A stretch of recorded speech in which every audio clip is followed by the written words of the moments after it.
Hey guys, welcome back to the Mind Body broadcast with Austin and Marty. And today we're going to do a follow up for our part one of the Myth Destruction podcast. We're going to do a part two. We came up with even more myths. There are just so many. We definitely wanted to cover some more. And we have a list of at least a half a dozen or so that we're going to touch on today. And I would say they're all pretty relevant. Like, we kind of weeded out a lot of the ones that people definitely are aware of, but we're going to cover some more of the heavy hitters.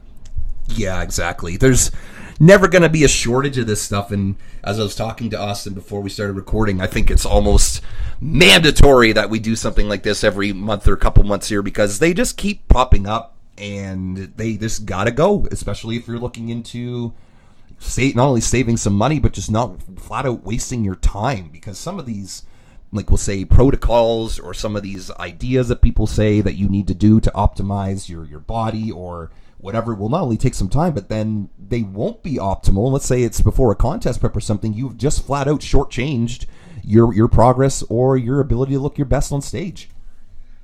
Yeah, right, exactly. And some of these aren't, you might not necessarily say that they're a myth, but we're kind of some of these are just more hot topics too. Like, we're talking about training techniques and some new research and all that stuff, but it's things that people are constantly arguing about online, it seems like. Especially some of the training topics are really hot right now. Yeah, you got it. We'll touch on just one or two of them here for that one, so no problem. All right, how about you get us started off here? Okay, great. So the first one we have, do you need a post-workout meal immediately after training? So kind of that post-workout window. And there's a couple ways to look at this. Like, I think, well, in general, you're definitely going to be more insulin sensitive and probably assimilate nutrients and be able to handle calories and all that good stuff a little bit better after training. But, it's not a situation where you need to set your watch or have be eating, your steak and rice in the locker room type of thing. And, and now even more than ever, I think that this becomes even less relevant because almost everybody is taking in at least amino acids while they train at this point. Like, it's so common. A lot of people use carbohydrates with that, or they use it. And some people even use a complete protein source, like their whey hydrolysis or a whey isolate, or some people do Pepto Pro or whatever. So at that point, it's completely irrelevant. You have a steady stream of amino acids and carbohydrates, so glucose, it's all there while you train. You don't really need to worry about it. And another kind of way that I, go about this topic with people too, is I talk about it from the digestive standpoint. You're not really in a great state to digest food right after you train either, because your sympathetic nervous system is very awake at that point because you just beat yourself up in the gym. And in terms of digestion, you want your parasympathetic active. So it's essentially complete opposite. I almost prefer people to just chill out, get in their car, drive to work, drive home, drive wherever, and let things calm down. And then they're ready to digest food. That's kind of how I look at it with most people. I used to recommend, and I'd write in big caps lock, immediately after the workout, I want you to have a protein shake and some kind of sugar source. Now, the reason why I did that was, especially if certain conditions were met, such as there was no during workout drink or intra-workout anything, we'll call it. Oh, and then it would depend very heavily upon when did they eat before the workout.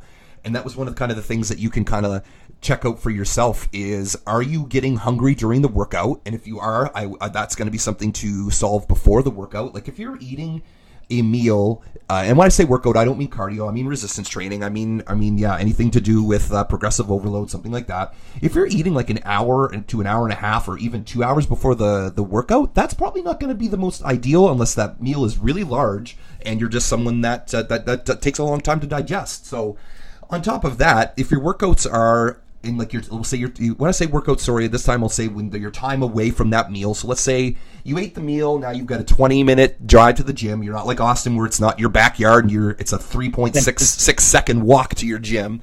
So you've got the time to the gym, then you got your warm up, and then now hopefully you're slugging down at least some kind of workout water. So then let's say you're now an hour and a half, maybe 2 hours post workout before you're seeing your food again. So if we add that up, so an hour and a half, and then about another hour and a half, 2 hours. So we're looking at that 3 to 3.5 hours. Now, the golden rule that I've liked to use for a long time for this is about 5 hours. And why 5 hours is just that's when people are starting to show the recovery of muscle, the recovery of tissue is just starting to be impaired.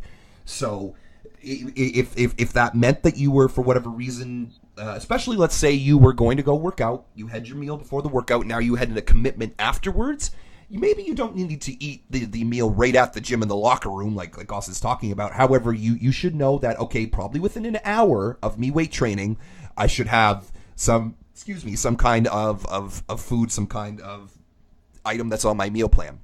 Now, having that said, too, let's say you add cardio onto that, too.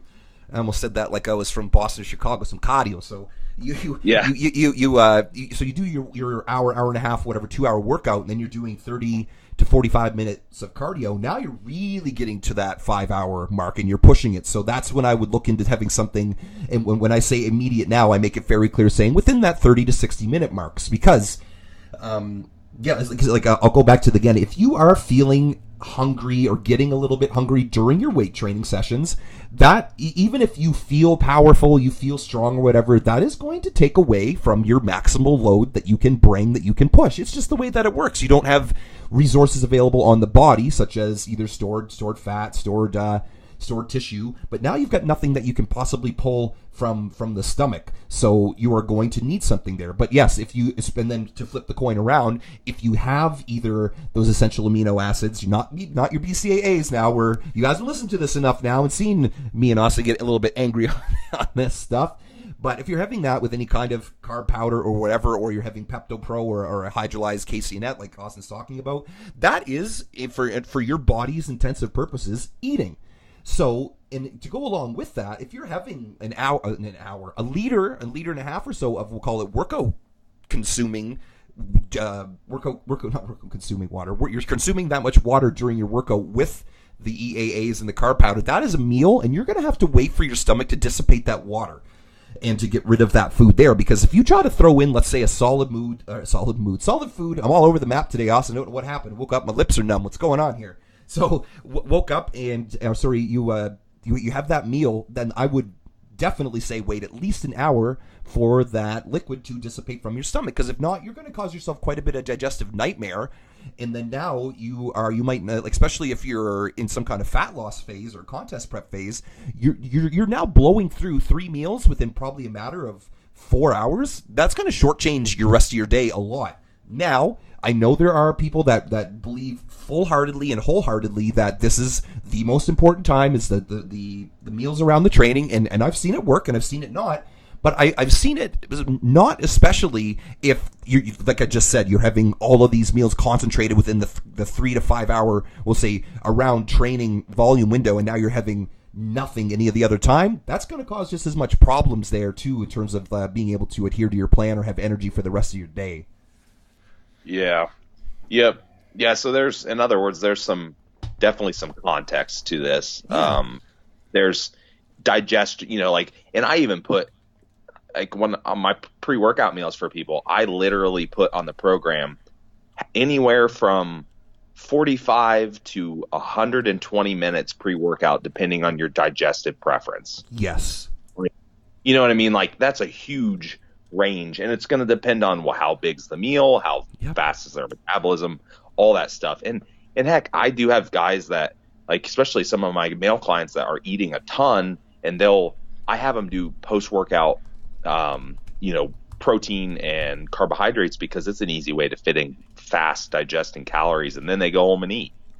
So I mean, there's definitely a lot of context to it. I guess the takeaway is you definitely don't need to stress that post-workout window. If it's just not practical for you to eat immediately, try and don't stress it. No. And I'll say what I've said now for quite a long time is if you stressing about that is probably going to be doing more damage than you actually not physically having that meal. like and that goes into just one of the next one we will talk about, which is the meal frequency period, which I think we should just dive into that one here then at 10 minutes in. Let me find that one. I think we wanted to talk about that one too, didn't we?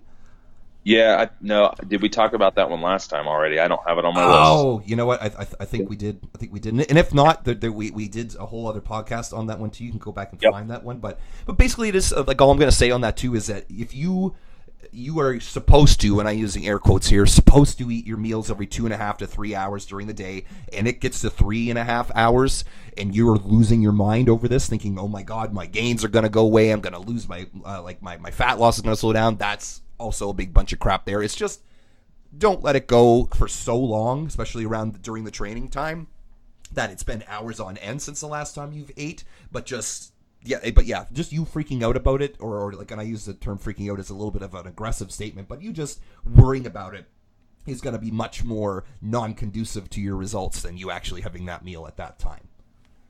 Yeah, 100%, and that goes for pretty much any nuance, like any small detail training of your program. Yep. Yeah, man. Cool. All right. What do we got next here? So, do you want to start in the next one? Sure, man. Yep. We could do.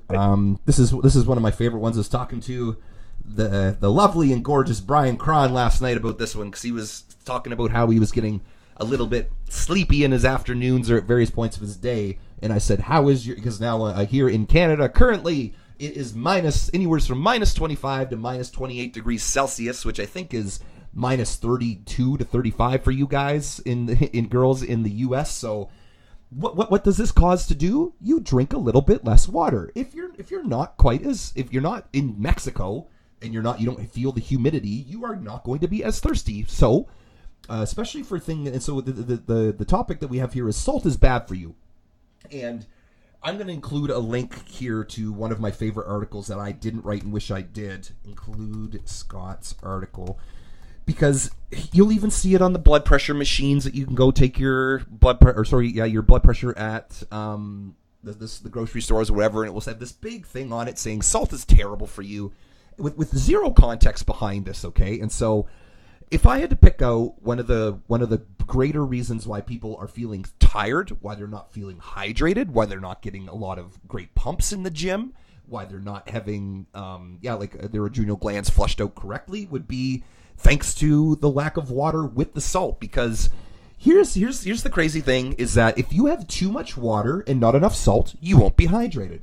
But if you have too much salt with not enough water, you won't be hydrated. It has like a middle ground between them, or else you will be robbing yourself of electrolytes too. And usually here when I say salt too, it is kind of all encompassing into the main electrolytes such as potassium, can be calcium, magnesium as well too. Which if you let's say you jack your salt levels up, or you get your water levels back up to where they should be, and you're still not feeling great, those are other things you can look into. But still, this is one of the ones I hear from my older crowd that they always say, "You're always telling me to have so much salt. How come?" I've heard from every doctor or every whatever armchair specialist or everyone at their office work lunch that salt is just bad for you, and that's just not it. It's one of those, if you check the boxes off as in you are not exercising, you're having copious amounts of salt without water, then yes, you're going to run into some hypertension problems. But if you're an exercising individual, and that could mean like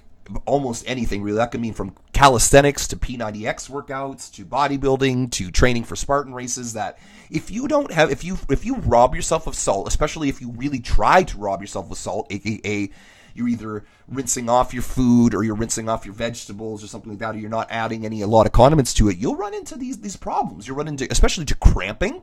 I had a friend that used to have a salt shaker by her bed that she would wake up in the middle of the night with calf cramps, and she'd have like a salt on her wrist, kind of like before she was taking a tequila shot, and then the cramp would go away because she actually would drink so much water during her day that she would rob herself of these electrolytes and minerals, and then that's what would cause it. It would cause you to cramp up. Whereas, of course, the opposite could happen, as in if you have too much salt with not enough water, you will run into these cramping issues as well.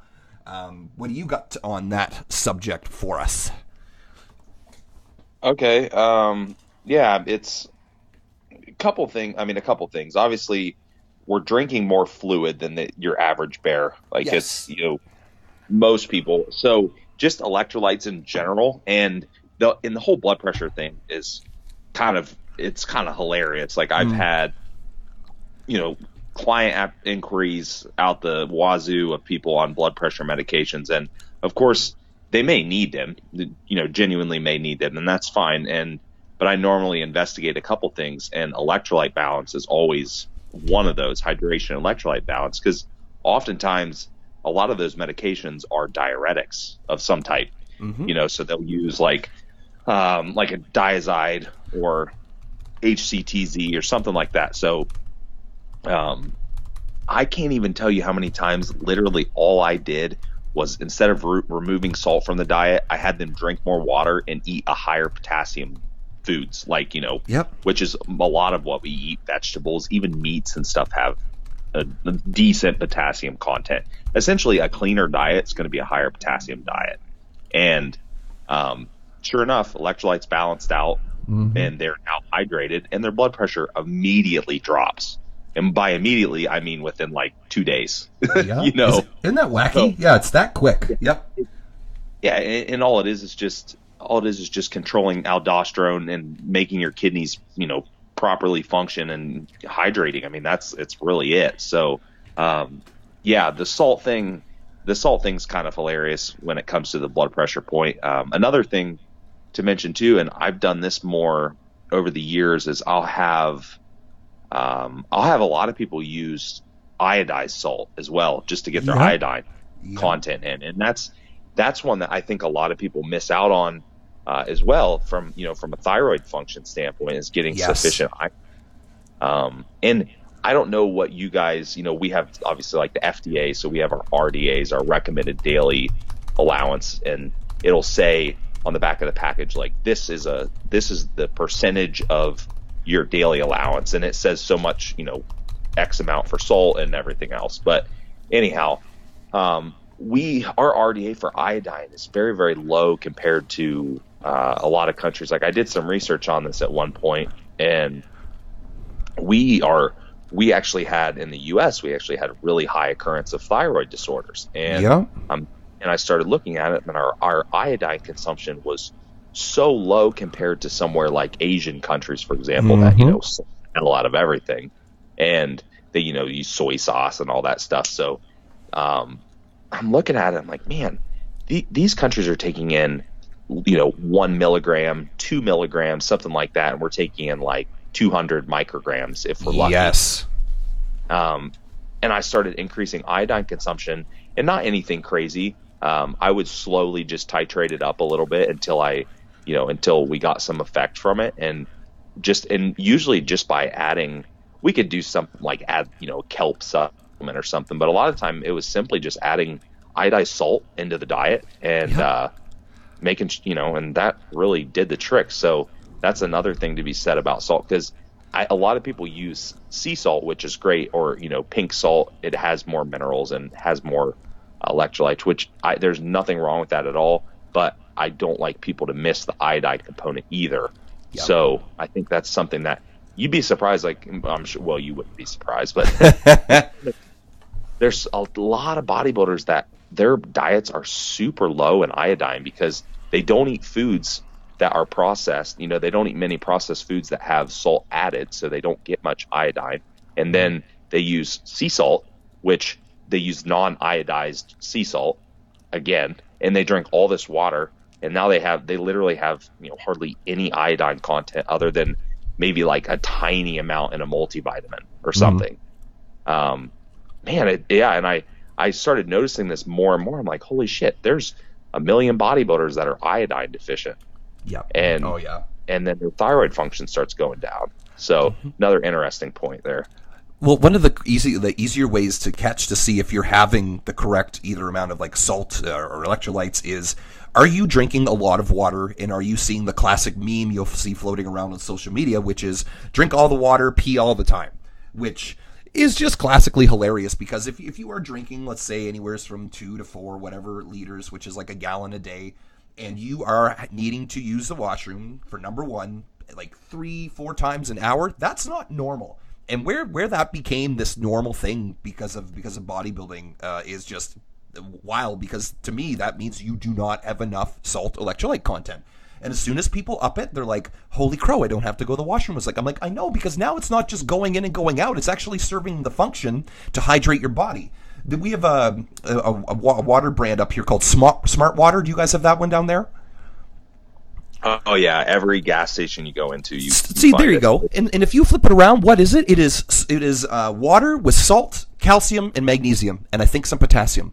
And genius, because there it is. It's basically like salt, added electrolytes to the water, and that's their whole thing about feel good, have it actually hydrate you, and because it will, versus we'll say tap water or any other, we'll say gas station water or like something you buy at like your average grocery store. It will have these added to it, and that's why that stuff works so well. There's nothing magic. I'm like, that's genius. Let's just put a little bit of salt in our water, and we'll sell it for $3 more a bottle, and pow, now we've got magic water.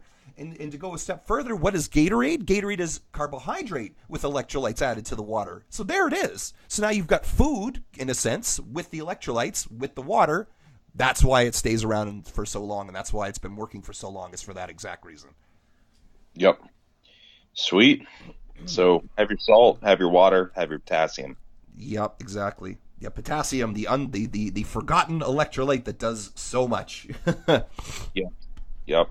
Okay.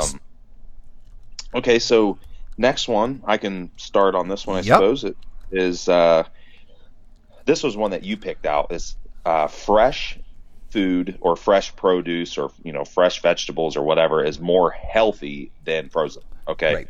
Yep. So that's kind of an interesting one. Now, it's not that there's anything wrong with fresh, that's fine. But frozen, I mean, at this point, pretty much everything's flash frozen. It's not going to lose micronutrients. And I believe I'm pretty sure there was even studies done on it to, test micronutrient content. And it was pretty much, it was almost exactly the same between the two. The flash freezing process is so fast that it didn't damage the nutrient content. If anything, it's more practical for a lot of people because you can buy more in bulk. You don't have to worry about them going bad. So I get this question some. I will have people ask about that. I also have people, you could even throw like canned vegetables into that if you wanted. The only thing with the canned vegetables is they might have other things added to them if you're real picky about that, or if you're worried about like BPA lining and stuff in your cans. And but no, there's really no difference. There's really no difference between the two. I personally get frozen pretty much always because now most of them you just throw the damn bag in and they steam in the microwave. So, I don't see any reason to get fresh at this point. Plus, they would just go bad on me. So yeah, frozen's completely fine. And the only other thing I'd probably mention on that too is I know some people will get fresh because they like to eat them raw. Mm-hmm. Now, that's a tricky one. Yeah, go off on that for sure. I'm not 9 times out of 10. I'm not a big fan of people eating raw vegetables. Yes. And that's just because most vegetables require heat to activate certain enzymes, and most of the time I have people just get GI distress from them. So like if you take your typical vegetables you would get on a veggie tray, which would, broccoli, cauliflower, those are two big ones. So those cruciferous vegetables, like they do not digest well at all in a raw state. Mm-hmm. You might be able to get away with something like carrots maybe, but most of the vegetables that people like to eat raw, like broccoli, like cauliflower, for example, maybe bell peppers, like some people like to have those. They simply don't digest well. They need to be cooked. A lot of those fibers too, a lot of the fibers in there actually will need to be broken down some through cooking. So the heat doesn't, that's another misconception. Like the heat's going to ruin the nutritional value of the product, which also isn't true. So yeah, definitely cook. definitely cook your veggies if you're going to eat them. Even if you like raw, it's just not, for most people, they simply don't digest well at all. Yeah, it's like, and that goes all the way too into people like taking out microwaves, saying like don't use microwaves on your vegetable because it robs of all the nutrients and all the minerals in there. Which I don't think there's ever been a conclusive study done on this ever, but you know that's dipping really into the holistic world of things, and like, and why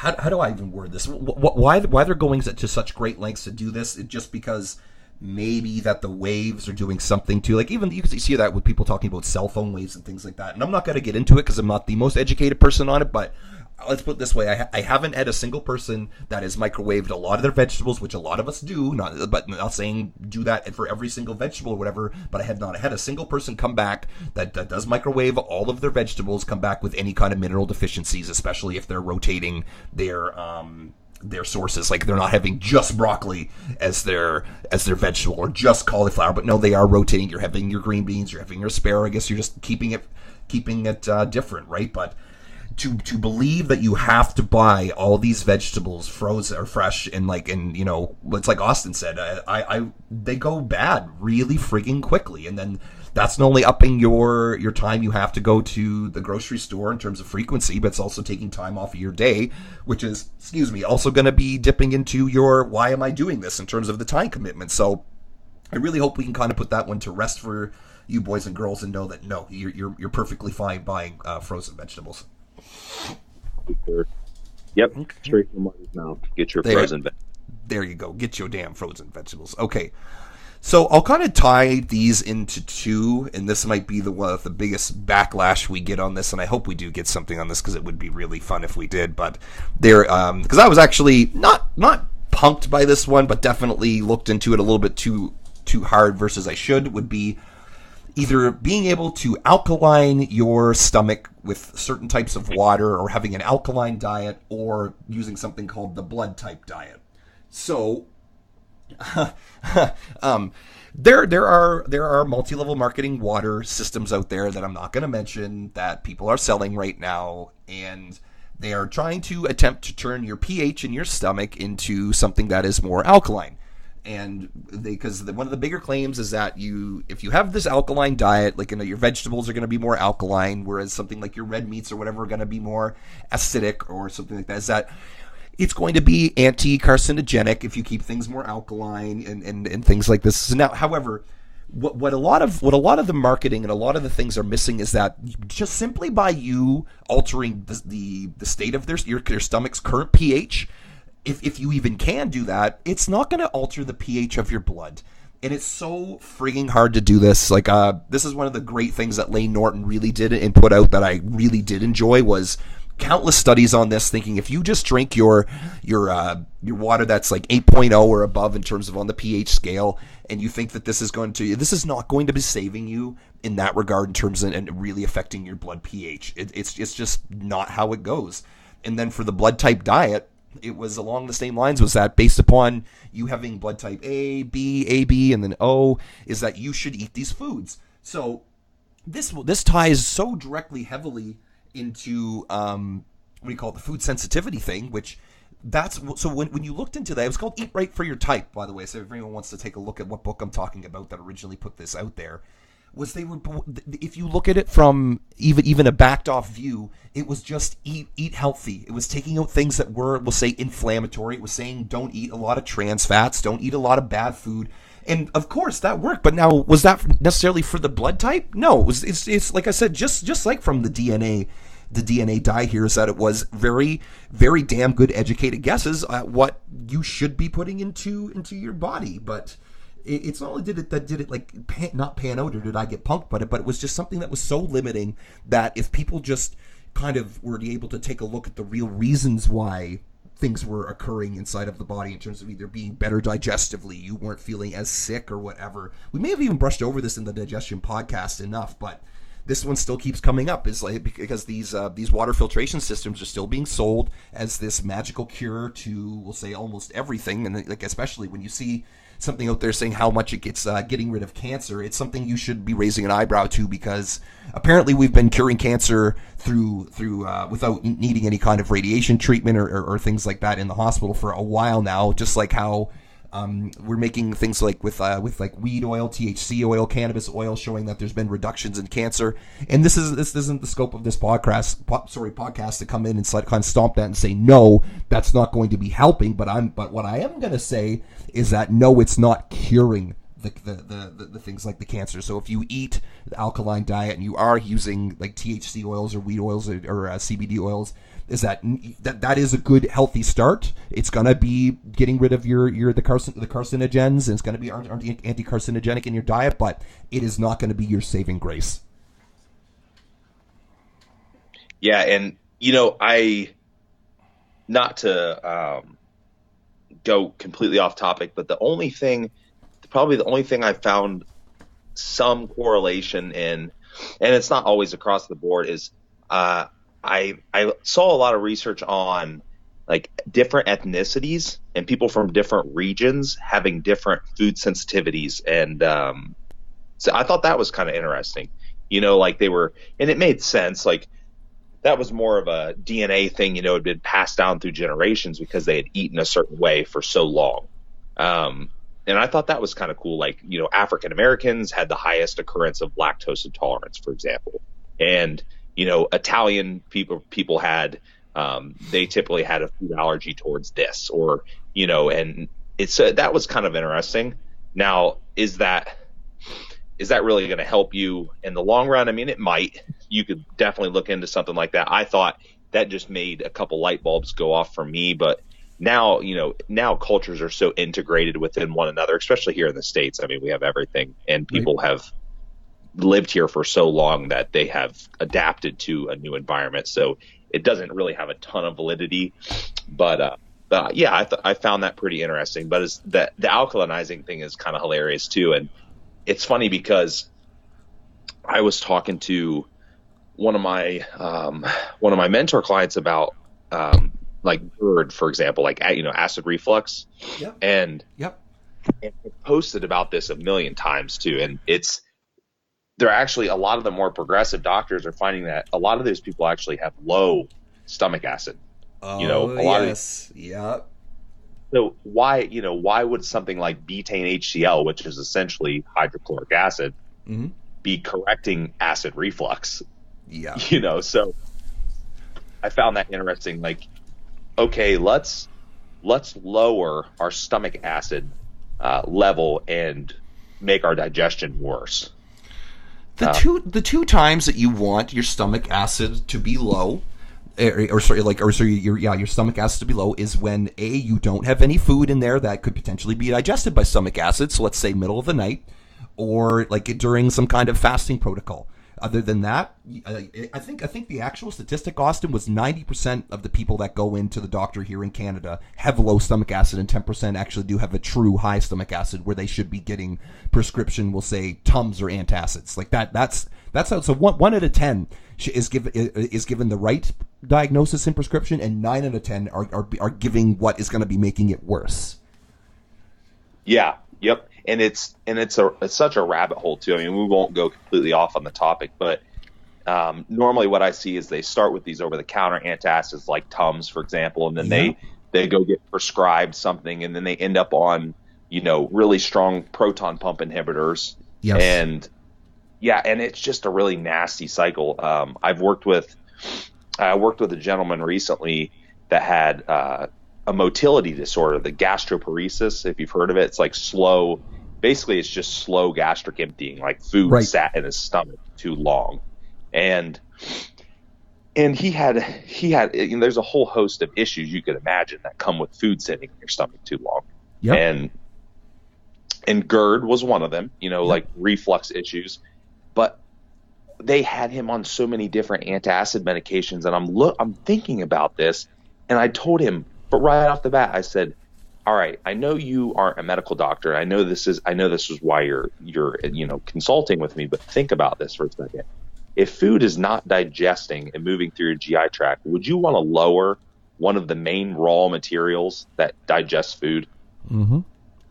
even more. Yeah. And I mean, he was a wreck. It was so bad that he was bedridden a lot of days. Wow. You know, yeah. So it's like, man, why in God's green earth would you want to lower stomach acid for somebody that can't digest food? But it's just they don't see it. Like now, what I mean that is that yes, if you take Tums or something like that, what does it do? It immediately will get rid of the problem, but it doesn't get rid of any. The way that I think it's very akin to like you have a garbage heap inside of your stomach that's on fire, which is your stomach acid trying to do what you can, and now you bring in a helicopter or whatever with it, which is an antacid, and you squirt, like something that would be a very akin to like a fire extinguisher all over this, and sure, you put out the fire, whatever, but now the food is still there. The garbage heap is still there, and so now it has to do something, and your digestive enzymes are not going to be able to pull that off without the stomach acid. Stomach acid is literally that. It's acid that breaks down food so that it can move into not only the intestines, but get rid of out of the stomach so that you don't get heartburn. Because what heartburn is, in essence, is that you have got usually too much food in the stomach, that now the acid is kind of bouncing off the top of your esophagus, and you get that burn feeling. And because that's it, because the acid is now to the top, because you've got so much food floating around the stomach that it's still there. Now, the only other time where you can have that heartburn or that acid reflux feeling when you have no stomach a quantity, or you have no junk heap, we'll say, inside your stomach, is when now you generally do have that problem of having too much stomach acid, and that's a time when you know that your stomach is empty, that you could look into getting rid of the extra stomach acid. Then that's the time that it's healthy. But unless you've waited, anywhere between 3 and 5, maybe 6+ hours, depends. I know dairy sits in the stomach for at least 4 hours, but you don't want stomach acid for dairy anyways, for the most part. But if you dump in one of these items, like an antacid or even prescription antacid, you are screwing yourself over for sure. Yeah, that's a perfect way to look at it too. Empty versus full stomach. Like, what's the acid trying to accomplish? Yeah. Yeah, that's cool. Okay, so before we go off on that whole acid reflux rant that we already went off on, Yep. Okay. So the next one, this is another one of your doozies. Detoxes. Oh, okay. Baby. Is that a word? Detoxes? Is that plural? I you know what? I don't know. Let's go with it. Let's make it up. Here we go. I'm not sure. Grammar police will get me, but anyhow. So this is, you have two camps on this. You have the people that, they buy into detoxes. They buy into whether it's like a liver cleanse or a colon cleanse or whatever it is. And then you have the other camp too that, and I'm only saying this too, I tend to agree with this other camp for the most part, but they also sound kind of ridiculous at times, like, oh, you don't need to worry about ingesting anything poisonous or toxins because that's what your liver and kidneys are for. And I think that also gets a little overblown, like, you know what I mean? So, but I mean, in general, like, just don't ingest, don't ingest things that are terrible for you, and you're going to be all right. You will have the ability to detox, whether it's through kidneys or through your liver. And even things like your lymph glands, those, there's detoxing, quote unquote, detoxing properties there as well. Making sure you're hydrated, making sure you're getting sufficient electrolytes. I mean, all those things are going to, detox, for lack of better words. You will get rid of those toxins. Now, my one caveat's, like I said, that's not an excuse to put terrible things in your body all the time. Mm-hmm. You don't, just because your liver metabolizes alcohol doesn't mean you need to be an alcoholic. That's obviously an extreme example, but my motto with that kind of thing is, yeah, you do detox on your own, but if you can do something that will give your body a little bit less of a toxic burden, it's certainly not going to hurt. Mm-hmm. But at the same time, you don't need to go out and buy some rip-off product off the internet. And, you don't need a detox kit to accomplish something like that. And really what it boils down to for a lot of people too is they just maybe have a poor digestive system. Like there's something maybe they're constipated. If you need to detox your colon because you're constipated and you have what's the marketing thing they always do? You have so much build-up waste sitting. Oh God. Well, I mean, you very well may, but that doesn't mean you need a detox. That means you have a digestive issue that needs corrected somewhere down the line. Yeah. It's not. You don't need to buy this product off the internet that's going to make you shit your pants for 2 days. Well, yeah, because a lot of them, what they were was either some form of heavy laxative. Some of them had like beef gelatin in them, so like it would kind of like coagulate things that were in the digestive tract and kind of slip them along faster. So it was anything that they could. And then I remember the original ads when the stuff started coming out were like people having like, I don't know where they got sticks, but they had like sticks from the outside, like a branch, and they were picking up like meters of yards of poop out of the toilet, going, "Look what came out of me," and whatever. It's like, you very well could have had that out of you, but how did this happen that it came out so fast? Like, and not only that, but then were the things pushed along too fast inside your digestive tract now? Which now you lost out on a lot of the absorption of the vitamins and the minerals. Would now just your hunger being thrown off. But like we'll hear things such as heavy metals and minerals and things that are being stuck around in the body and all these kind of like. And the people that will have the biggest issues with these are the people that usually have the biggest issues with eating an eclectic, healthy, nutritional diet. So it's like one of those. If it actually was a hangover cure that worked out there, it'd be you trying to eat like crap, and then you trying to take something to abate or make this better quickly, and that would be what a lot of these kits are trying to sell you towards. And it's just barking up not only the wrong tree, but it's not teaching you the whys behind that they work, or even worse, teaching you that to do these things once a week or so like that, which is just it's going to be teaching, going to be getting rid of, we'll say, the immediate problem, almost kind of like how I just said about putting the fire extinguisher on the mountain of food with the stomach acid, but it's not solving what the actual problem is. Like you said, just a shitty digestive tract is what is going on. Or do you have enough fiber? Do you have enough of the electrolytes and the minerals that really help out with the smoothing of things along the digestive tract? Listen, it's not just fiber that controls your bowel movements. There is so much else to it. Like there's some of these poop guides out there are hilarious. It's like, if your poop is small and look like rabbit nuggets, it's because you're not hydrated. If you are constipated all the time, it is probably because you are not hydrated. And like, so just to look into like these kits and go, I need to get a detox kit. Even if it's not for food, you want to get a detox kit for booze or for alcohol. Stop drinking the booze or the alcohol. That will detox you much faster. Like people will do like anywhere from 12 to 24 to 36 hour fasts, and that will detox you. Will kind of clean things out, because now you'll be able to have some water. If you had some bad food or whatever going inside of your body, we'll say flush everything out. You'll start feeling a heck of a lot more great. But it's these kits, like you said, that are just promising so much stuff to happen after just consuming. The kit is just not only where the money is wasted, but they're not getting to the bottom of the root cause. Yeah, you made a really good pun in there too, even though it wasn't probably intentional. A shitty digestive tract. Oh, I knew what I was saying. I just wanted to see if you would catch it. Like that's good. Yeah. So I like how you mentioned fasting. I mean, if you really want to detox, fast. That's about the best detox that you're going to get. Drink some damn water and fast. Yep, you got it. Okay. All right. So we have one more here that we'll go over. Sure. Last one on our list for today is high reps burn fat and low reps are for strength. Ooh, baby. Or you could even add to that too, low reps are to build muscle.